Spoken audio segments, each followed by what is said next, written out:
Welcome back. It's February 28th, 2017.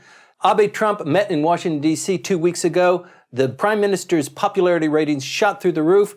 How sustainable is this? Well, I've said before that I think that Abe would get a uptick from it because the visuals were so powerful. And I was talking to a reporter yesterday who is based in Hong Kong, and she was rolling her eyes, though, about the Trump-Abe summit because she said, how cheesy can it get to have these two going out and golfing at Mar-a-Lago? And I said, well, it's very 80s, isn't it? It's very Back to the Future. But that's how Trump knows Japan. Right. And in a way, it was sort of whimsical, and we didn't get a lot of details. We know now that a lot of proposals were presented. Abe came packing with ideas, including the high-speed train and doing a lot more business in the U.S. that would benefit the U.S. Yeah, yes, so he had a lot of baubles.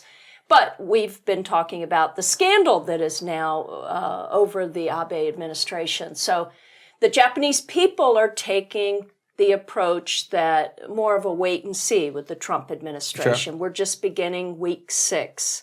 And Trump has been a very good president, by the way. He is a very good, honest, great president. He has huge hands. No, Trump has had a very bumpy ride, and I'm going to actually be talking about Trump here in Tokyo on March 9th at Temple University, Trumpaganda, because the Trump administration has used a lot of persuasion and propaganda. Mm-hmm. So the visuals, though, for that weekend were good. And remember, what did North Korea do? They said, don't forget us. They launched the missile. Then you had the joint impromptu press conference, and it looked very good. But there were a lot of troubling signs there, too, because they were talking about national security issues in a public venue. So there were a lot of missteps. And we know that trade and protectionism in Japan will continue to be a problem, and Trump's going to win on that. But Abe, again, he looked strong, and he really held his own. And I don't think it will be sustained, as it never is with these things. But Japan, it's still they're strong trading partners right behind Japan's relationship with China. And they're united, let us not forget, on the economic nationalism front. Mm-hmm. Now, somebody's got to take the advantage there, and it will still be the U.S. advantage. Here's the thing I wonder about, though. Having returned from Okinawa in February, why is Okinawa sort of never brought up? We had the Okinawa governor go to Washington. Did anybody really hear about that trip? No, and he nobody didn't really play gave golf much with Trump. No.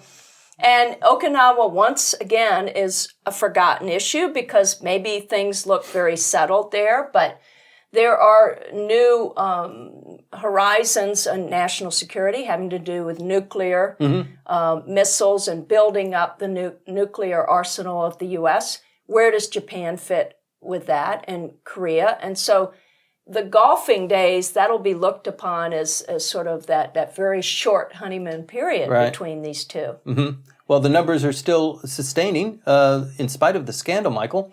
Dr. Snow is right in saying that the visuals and the political Optics impact were really good. of the meeting were really good domestically for Abe, that it worked for him in every which way. And it indeed has given Japan some breathing room, at which point, when will the second wave come from the Trump administration? We had just recently a revelation of the new Commerce Secretary, Wilbur Ross, having an interplay with Donald Trump over Japan. And it's exactly that, what you were describing, the trade issue, and how they do things that keep our food out. They say it's not clean, and those cows are all mad. And Ross just saying yes sir, everything to him, not contradicting this long 80s view of the relationship between the two countries. So is it going to be the security side, or is it going to be the trade side? Now, on the trade side, on the Japan side, you're going to laugh. They're still thinking that Donald Trump will come around to the TPP. Oh, okay. You want me to laugh?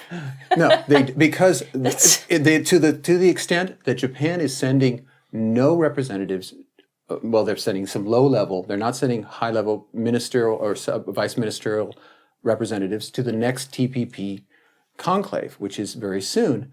Why? Because the Australians are already pushing the idea, let's go TPP 11 and forget about the United States, let's continue meeting. Japan does not want to be on that train, and so they're not going to send anybody senior to be able to agree to anything that happens at the meeting. They want TPP 12 with the U.S. inside, and there is that belief in the Japanese government that when TPP is finally explained to Trump, that they'll be able to prevail. Now, you would probably think, God, they're completely misunderstanding the United States political system. Maybe so, but that's where they are right now. They think the meeting went so well that it's just going to build on a Shinzo-Donald relationship that will lead to a recap and a revitalization of the U.S.-Japan relationship. Could be. I mean, they went pack for bear. He took his finance minister and he took his minister of foreign affairs, and a lot of deals were cut while he was out, cutting grass. I think there was a lot of horse trading that was going on because the relationship does seem to be heading towards an even keel, probably at the expense of trade, who knows? But, the Abe-Trump relationship seems to be, the cornerstone of where foreign policy will be dictated. I thought the TPP had been put to rest. I thought so too. Abe was speaking about it, that he hoped to retain it, and Trump had moved on. And Trump moves on very quickly. And I think for the Abe administration now, they have to really view this as a larger landscape because especially their play with the press now and with how these stories are presented in the news. It's really worrisome. Frankly, maybe I'm getting a little off message, but what's happening in the United States now with trying to control the news or disregard the news because that's it's a battle so fundamental. all of itself, isn't it? I mean, the battle there is. But TPP, actually, the way that it was presented through the filter of the news originally was so poor. I didn't think it had a chance of passing, whether it was Hillary Clinton or Donald Trump, because nobody really understood it. It was like NAFTA on steroids. Or Obamacare. Yeah, and when I worked at the U.S. Information Agency, we had to package NAFTA, and there was so much resistance to that. But it was much more understood. Now with all these different nations, even the people participating don't know all the intricacies of it. So I thought it made more sense for Japan to go forward with a bilateral But there's agreement. no interest in that. There's absolutely no interest in that because it would mean reinventing the wheel. Yeah. The TPP is already there. It has all of the guarantees that Donald Trump says should be in there. It has all the elements that Donald Trump wants in a trade pact. So why not go with it? Just because you misrepresented it on the campaign trail doesn't invalidate our work. That's their line and that's their view. And that there is a sense that there is a permanent government in the United States that is going to push the Trump people either out of the way or into their box. And we see that in the United States in terms of the intelligence community, how they've responded to being put down by the Trump people with selective leaks of very interesting things.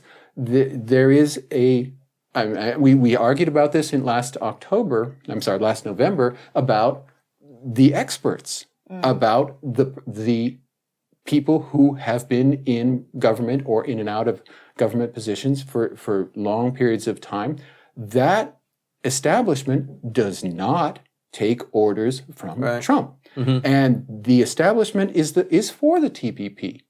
The establishment thinks that the TPP is 5 years of hard work trying to get something done, and to throw it out in the trash is a complete waste of human effort. Okay. Maybe it's a negotiation ploy, like the correspondence dinner. I'm not going to show up at the correspondence dinner. If you're going to have the correspondence dinner, you guys go ahead, but I'm not going to show up. Maybe it's just a ploy like that. I'm in the power. But watch when they have the dinner anyway and he doesn't show up. They'll have no, the Alec empty Baldwin chair. will show up. That's Yeah. right. They'll have the empty Yeah. chair, and Right. maybe they'll have one of those dolls with the fluffy hair Yeah. going up. Right. They'll have a lot of fun. They're going They'll to get a huge audience Sure. for that. Huge. Yeah. It'll be huge. But I think that a lot of people, when they learn about TPP, I agree that the establishment's behind it, but Hillary Clinton came out against it because she also wanted to represent the more progressive wing of the Democratic Party, which is troubled by this top-down, closed-door, corporate-led approach to this. This is It's really a trade been pact. It's going to, by definition, be corporate-led, and it has all kinds of labor and environmental elements that should please everybody. well, a lot of people She did have it issues basically with it. in order to make sure that she crossed her T's and dotted her I's with people who don't understand how trade pacts work. And let's not forget, going back to U.S. politics too, that we love our conspiracy theories in the United States. We don't like when there are too many players involved and when things are too secretive. And if you continue to present TPP that way, Right. that this is what you get, but you don't know how the sausage was made. Sure. We always then add our own skepticism, and there's no greater conspiracist or conspiracy-driven leader going now than Donald Trump. He's spent a whole lifetime pulling the thread of various conspiracies, including questioning the national origins of Barack Obama. So I think that he may not have known all of the details of TPP, but he didn't like it because of all the different nations involved. And he felt like, well, the U.S. is not really going to come out on top here with all these different nations with their protective industries. And so he would rather do all these bilateral agreements. And I don't think he's going to stray from that. So we'll have to wait and see. But he's going to get a lesson. Right now in Yokohama, as we speak, the RCEP meetings are going on for the regional cooperation of an economic organization that will exclude the United States and include China.